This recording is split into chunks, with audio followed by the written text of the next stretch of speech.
এখন হচ্ছে শসা মাখা করবো। আমি যে ছাড়িয়ে নিচ্ছি, পারছি না বাবা, কি করে যে ছাড়াই সবাই হচ্ছে না। তো চলো আজকে আমি শসা কি কি দিয়ে মাখাই তোমাদের সঙ্গে শেয়ার করছি, তো দেখতে থাকো আমার ভিডিওটাকে। শসা ছোলা হয়ে গেছে, তো চলো এবার ফটফট করে কেটে নিই আমি। এই যে আমার কেটে কুটে একদম রেডি। ফার্স্টে আমি কাসুন দিয়ে দেবো।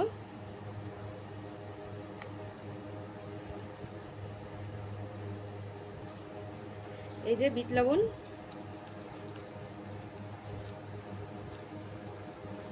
না এরকমই দিলাম, যদি পরে টেস্ট করে দেখবো যদি লাগে ফের আবার একটু দিয়ে দেবো। এই যে লঙ্কার গুঁড়ো, বাবা এই লঙ্কার গুঁড়ো দেখেই তো ভয় করছে। কাঁচা লঙ্কা আমি আর দেবো না, এর মধ্যে জমাট বেঁধে গেছে, বাড়ি হচ্ছে না।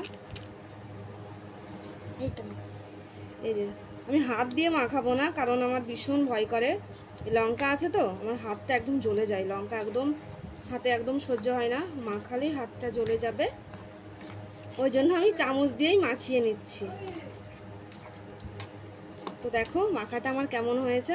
হ্যাঁ, এর মধ্যে আরেকটা জিনিস যেত, সেটা হচ্ছে ধনেপাতা, তো সেটা তো ঘরে নেই, সেই জন্য ধনেপাতাটা ছাড়াই আমি শসা মাখিয়ে ফেললাম।